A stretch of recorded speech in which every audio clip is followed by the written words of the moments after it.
ijoo addunyaa kana kan ta'e Strait of Hormuz miidiyaaleen iddil-Addunyaa Al-Jazeeraa fi Express BBC fi Africa.cominis kallattiilee adda addaatiin wal harkaa fuudhanii dhimma Strait of Hormuz hafarsuu eega jalqabanii oolanii bubbulanii jiran. Pirezidaantiin Ameerikaa biyya guddoo addunyaa kanaa kan ta'e Doonaald Tiraamp sa'aatii 48 sa'aatii 12 sa'aatii 12 irraa sa'aatii 48 irraa hanga sa'aatii 12tti daqiiqaa agasiitu hafee maayikiroo sakandii hanganaati jechuudhaan doorsiin Iraan irratti doorsaa ture maaffashalaa'ee dhugaan Ameerikaanonni Iraan irratti gaggeessaa turan maal fakkaata? Akkasumas immoo Iraanonni maslaa akkamiitiin biyya isaanii tikfachuudhaaf garsiisanii ija addunyaa keessa seenaa addaa galmeeffatanii fi kanneen biroos kallattiidhaan kan isin biraan geenyudha. Ameerikaa iddoolee adda addaa keessattis dhoohinsi adda addaa mul'achaa jiraachuu isaa maddeen adda addaa marsiyaalaa hawaasummaa irratti mul'achaa ture. Kunis ta'ee sun yeroo ammaa kanatti Ameerikaan maalirra jirti? Iraan hoo maal gochaa jirti? Caalamuu siyaasa Ameerikaa irratti caalmaa qofa osoo hin taane seenaan dabaan bara Doonaald Tiraamp irra galmaa'e kan jedhu yaadonni adda addaas mul'achaa jiru. Kunis ta'ee sun yaada keenyarraa keessa kabajamtootaaf jaalatamtoota hordoftoota madda walaabuu miidiyaa waa'ee Strait of Hormuz irratti waan kiyyeeffannee kan isin biraan geenyu qabna. Laayik sheer gochuudhaan nu wajjin turaan ergaa keenya. Siyaasa Ameerikaa pirezidaantii Ameerikaa Doonaald Tiraampiin hoogganamuu fi sa'aatiin 48 erga xumurameen boodatti sa'aatiileen qubaan lakkaa'aman erga xumuranii boodatti maayikiroo sakandiinis xumuramuudhaaf dirqamee jira. Sa'aatiin jedhames ga'ee jira.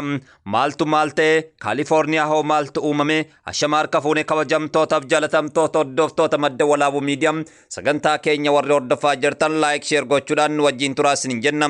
Yengaa sagantaa keenyarraa keessatti qabxiilee gurguddoo kallattii adda addaatiin kiyyeeffannee gurra isin buusuudhaaf gara madda walaabuu miidiyaatiin gabbaanii jirra. Yengaa faalamuu siyaasa addunyaatiin wal qabate biitii qabaa ganna dhiisaa jechaa turte Ameerikaan sa'aatiilee 48 qofattuu hafe qaroominna Iraan balleessuudhaaf addunyaa irraa ishee dhabamsiisuuf sa'aatiilee qubaan lakkaa'aman maayikiroo sakandii qofattuu hafe jechuudhaanis yaada barsaa ture. Pirezidaantiin guddaa addunyaa kana dhaadannoo adda addaa beeysuudhaan yeroo barbaade biyya fee hin jirtu jechuun yeroo barbaade mootummoota addunyaa qeequudhaan yeroo barbaade naatoon namaddiin dhaabbanne Awurooppaanonni humna qabdanii sodaattuudha. Biyyoonni Eeshiyaa hedduun keessa waliin galtanii jechoota jedhu fudhachuudhaan kallattiilee adda addaatiin waan isa fakkaatee fi waan safuu Ameerikaanotaa cabse yeroo hedduu dubbachuudhaan kan beekamu pirezidaantiin Doonaald Tiraamp kaleessa galgala maaltu isa mudate sagantaa keenya keessatti waan laaltan ta'a. Waa'ee Hormuz kana beektu laati jechuudhaan sagantaa keenyarraa tokko jechuudhaan jalqabna. Kabajamtoota keenya waa'ee Hormuz irratti kan xiyyeeffannee fi miidiyaaleen gurguddaa xixiqqaan hundi isaa dhalli namaadha. Torbaanota darban kana keessatti waa'ee Strait of Hormuz marsaalee hawaasummaa qofatti osoo hin taane lafarrattis gabbu'ee haasamaa jira. Manneen amantootaa fi iddoolee hojii, iddoolee yuunivarsiitii fi kolleejii, manneen eegumsa fayyaa fi isaan biroo keessatti ajandaa guddaa kan ta'e waa'ee Strait of Hormuz. Waa'ee Hormuz maal beektu? Akkamitti quba qabdan kan jedhu sagantaa keenyarraa keessa kiyyeeffannee jirra. Jecha Hormuz jedhu kun dhiyeenya kana xiyyeeffannoo addunyaa waan argatee fi namni hunduu waa'ee dubbii kana waa'ee haasaa waan ooluuf nuti immoo gara miidiyaa madda walaabuutiin waan kiyyeeffanne qabna. Hormuz eenyudha? Hormuz jechuun jeneraal beekamaa warra Pershiyaanotaa keessaa isa tokkodha jedha seenaaleen akka argannetti. Hormuz jechuun jeneraal beekamaa warra Pershiyaanotaa keessaa isa tokko nama ta'edha. Qarooma Pershiyaa keessa nama maqaan isaa ka'u keessaa nama adda duretti eeramuu fi sodaatamu keessaa Hormuz isa jalqabaa akka ta'e seenaaleen ifoomsaa jiru. Hormuz nama jabaa, nama homaan sodaanni abbaa fedhee wallolee osoo mo'atamiin galuudhaan beekamuu fi seenaa addaa galmeeffatee qabu akka ta'es walduraa duubaa seenaalee irraa qorannee arganne jira. Du'a Hormuz erga nabiyyuun Muhammad sallallahu alaihi wasallam darbaniin waggaa tokko booda bara hoggansa kaliifaa muslimootaa Abubakr Siddiqitti ajajni tokko kaliifaa Abubakriin darbaa ture. Innis Pershiyaan akka bananii fi qabataniif kan jechuudhaan kallattiidhaan ergaan kunis darbe. Naannoon kun naannoo istiraateejii fi naannoo murteessaa waan ta'eef iddoo kana akka qabataniif ajajni guddaan darbe. ajaja fudhachuun hoogganaa waraana musliimotaa yeroo sanii kan ta'e Khalid ibn Walid yookaan maqaa masoo Sayfullah jechuudhaan kan beekamu waraana isaa sosochoosee gara amma naannoo Iraaq kanatti yoo isaan gahan waraanni Faaris yookaan Pershiyaanota Hormuziin durfamuun walitti dhufuudhaaf dirqaman. Yengaa waraan akkam sodaatamuu fi hoogganaa ol aanaa yeroo sanii kan sodaatamu kan maqaan isaa Hormuz jedhu Pershiyaanota durfamu walitti dhufuudhaaf dirqaman. Guyyaan kunis guyyaa seenaa fi amantoota birattis iddoo guddaa qabu ture. Yeroo kanatti Hormuz sagalee ol fuudhee ayna Khalid eessa jira jechuudhaan dallansuudhaan gaafii isaatti fufe. Meetu Khalid eessa jira garana siiqi jechuudhaan yaada isaa kallattiilee adda addaatiin dabarsuudhaan miira keessa galee aantummaa armaan dura qabu kan mul'isaa ture. Jecha akkas jedhuun Khalid eessa jira jechuun gaafate. Hoogganaan waraana musliimotaas itti as ba'e ergasii kan dhufan walitti dhufanii wal waraana gaafate Hormuzi. Khalid walaa waraannu kallattiidhaan qaabsoo keenyaa eegallu walitti deemnee walaa lollu jechuudhaan hoogganaan waraana musliimotaas itti as ba'e ergasii akka dhuunfaan walitti dhufanii wal waraanan gaafate Hormuzi.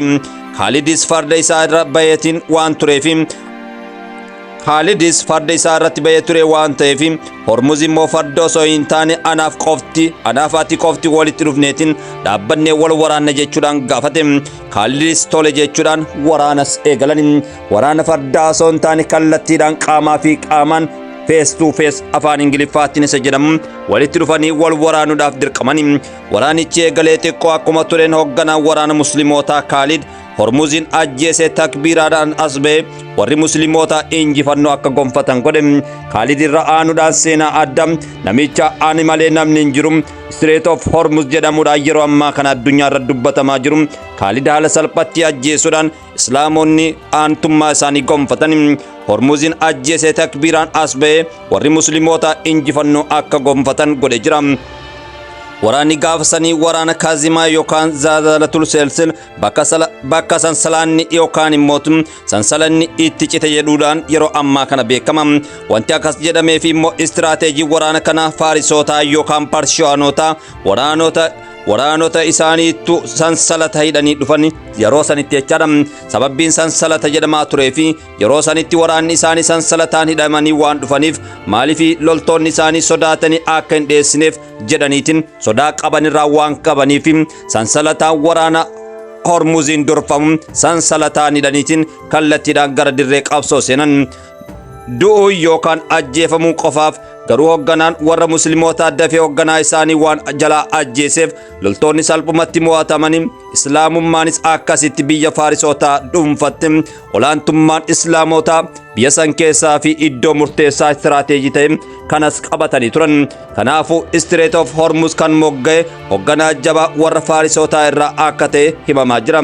Yengaa kabajamtootaaf jaalatamtoota hordoftoota madda walaabuu miidiyaa Strait of Hormuz kutaalee lammaffaan maal fakkaata akkamitti bu'uureffame erga hangan irraa dubbanne sagantaa keenya har'aa keessatti dhiibbaa dinagdee addunyaa fi siyaasa addunyaa keessatti Strait of Hormuz maal fakkaata maaliif iddoo ijoo fi murteessoo addunyaa kanaa ta'e maaliif Ameerikaan fuula ishee garas deeffatte maaliif Iraan immoo iddoo kanarratti nan du'a abadan gad hin dhiisu jette biyyoonni baay'ee jiddu galeessaa Saudi Arabiyaa Kuweetii fi Jordaan Dubaay Kwaatar maaliif sodaatanii moggatti dheessanii Iraan immoo maa kophaa isheetti irratti duuti kan jedhuu fi sagantaa keenya keessatti waan kiyyeeffannu ta'a.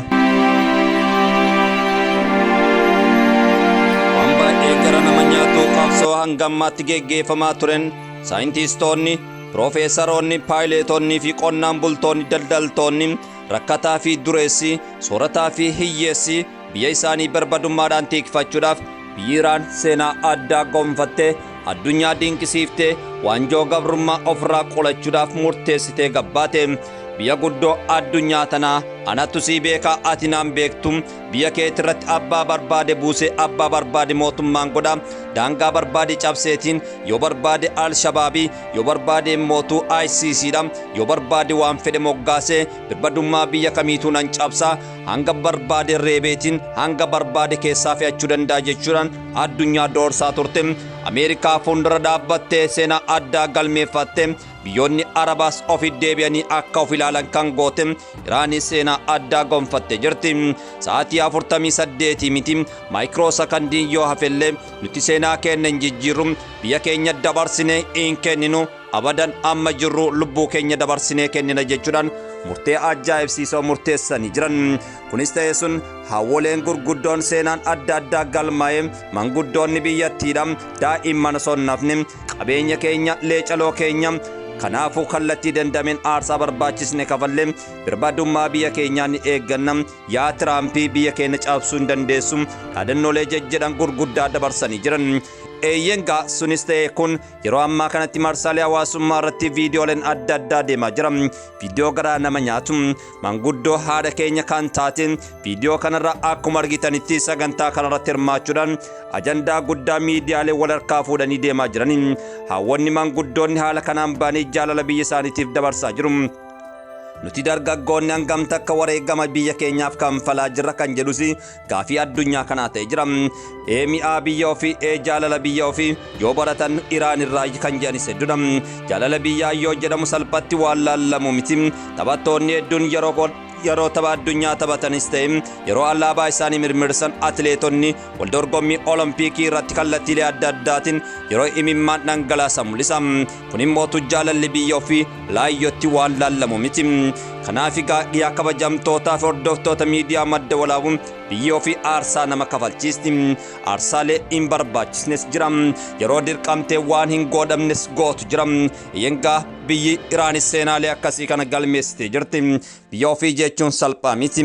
Eeyyengaa kanaaf yaa jiru biyya orma mukaa citannaan morma jechuudhaan artiistoonni Oromoos kallattiilee adda addaatiin waa'ee jaalala biyyaa fi kabajaa biyya ofiitiif wallisanii namoota biyya isaa akka jaalatuuf ergaa dabarsanii turan. Kanaaf jaalalli biyyaa biyya Iraan keessatti mul'ate addunyaa kanaaf seenaa addaa kaa'ee bira darbe jecha sagantaa keenya kan itti aanu walitti deebina. Waan nu dhaggeeffattaniifis galatooma. Qabxiilee gurguddoo yeroo ammaa kana Iraan kallattiidhaan dhiyeessite keessa mana maree nageenya iddil-addunyaatiif keessaayyuu mana maree nageenya biyyaalessaa ol'aanaa Iraan irraa injifannoo gurguddaa galmeessine kan jedhu kallattiidhaan darbaa jira. Kanarrattis qabxiilee adda addaa yaadota adda addaa qabannee isinii dhufnee jirra. Injifannoo gurguddaa galmeessine Ameerikaan yaada qabxii 10 qabu akka fudhattu dirqisiifne jechuudhaan ibsa ejjennoo ifoomsee jira. Qabxiin tokkoffaratti argamu akkuma argitan iskiriinii irraa humna waraana Iraan waliin qindoominaan tarkaanfii karaa Strait of Hormuz to'achuu kanaanis Iraan gahee murteessaa dinagdee fi Geopolitical strategy keessatti kan kennu ta'uu isaa ifoomsanii jiran jechaadha. Qabxiin lammaffaa immoo waraana qaamolee X of resistance hunda irratti geggeeffamu xumuruun Iraan akka kufaatii hojii waraana Israa'el fudhachuutti dhiyeessuu isii akkasumas immoo qabxiin sadaffaa humni waraanaa USA buufataalee fi bakka bobba'insa waraanaa naannichaa hunda irraa baasuu akka qabdus qabxii kana keessa kaa'amee jira. Akkuma argitan lakkoofsa sadii irratti jechaadha. Humni waraanaa USA buufataalee fi bakka bobba'insa waraanaa naannichaa hunda irraa baasuu akka waliigalan qabxii kana keessa kaa'amee jira. Inni afuraffaan immoo pirootokooliin nageenya idilee negeeshinii Strait of Hormuz keessatti kan Iraan gahee to'annaa akkaataa mala waliigaltee irra gaheen wabii ta'uu hundeessuun inni shanaffaa immoo madaalli bal'aa kasaaraa ishee mudate irratti hundaa'uun beenyaan guutuun miidhaa waraanaatiin Iraanii kafaluu akka danda'amu jechaadha. Hagammaatti rakkoolee gara dinagdeetiin siiqanname meeshaalee yookaan immoo tajaajila namoomaa iddoolee adda addaa manneen barnootaa kan badeef kanfaltiin akka kafalamuuf godhuu irratti qabxii shanaffaarra kaa'amee jira. Qoqqobbiin sadarkaa tokkoffaa fi lammaffaa Iraan irratti kaa'ame hunduu guutumaan guutuutti kaasuun akka danda'amu kuni carraa guddaadha. Qoqqobbii asiin dura irra kaa'ame dinagdee biyyattii jalaa laamshisaa ture akka isin addunyaa wal quban qabaanne gochaa ture akka irraa kaa'amu qabxii kana keessa kaawwattee jirti. Inni torbaffaa murtee boordiin bulchitoota ejensi humna atoomikii iddil-addunyaa akkasumas manni maree nageenya dhaabbata mootummoota gamtoomanii Iraan irratti bahan haaquu akka danda'u jechaadha. Atoomik boombiin addunyaa biyya takkaan hidhadhu jechaa biyya takkaan hiikkadhu jechuun hin taatu kan jedhu biyya Israa'el yoo fakkeenya fudhanne biyyoota atoomik boombii keessa jiran kan armaan duraa keessa hin turre yeroo ammaa kanatti ammoo atoomik boombii akka qabdu kallattiidhaan ifatti mul'atee jira jechaadha. Kanaaf Israa'eliin hidhadhu jechaatiin atoomik boombiin addunyaa jechaadha. Israa'eliin hidhadhu jechaa Iraan hiikkadhu jechuun wanti jedhamu tokkollee akka hin jirre agarsiisa jechaadha. Murteewwan boordiin bulchitoota ejensii humna atoomik addunyaa iddil-addunyaa akkasumas manni maree nageenya dhaabbata mootummoota gamtoomanii Iraan irraa akka haquu qaban dabarsee jira. Inni saddeettaffaan immoo qabeenyaa fi mallaqa Iraan biyya alaa keessatti dhorkame hunda gadhiifamuu akka qabuuf jechaadha. Qoqqobbii jechuun irra kaa'ame by the way Iraanin laamsheessuudhaaf yeroo hedduu siyaasni adda addaa irratti marsamaa ture. Inni biraa immoo keessaayyuu qophiin kana irratti murtiin dirqama mana maree nageenyaa dhaabbata mootummoota gamtoomanii baasee raggaasisuu qaba kan jedhus yaada saglaffaarra jira. Waliigaltee kana gara seera idil-addunyaa dirqama ta'ee fi hojiirra oolmaa isaaf wabii ta'ee fi bu'aan nageenyaa fi siyaasa Iraan mirkaneessa ta'uu qaba jechuudhaan yaada isaanii dabarsan jechaadha. Qabxiilee jajjaboo qabxii kudhan kaasanii jirani walduraa duubaan kan isin biraan gahaa jirrudha. Sagantaa keenya warroon hordofaa jirtan hundi keessanuu gara miidiyaa Maddoolaawutiin laayik sheer godhaa isiniin jecha sagantaan keenya walduraa duubaan akkuma itti jira turtii gaarii isin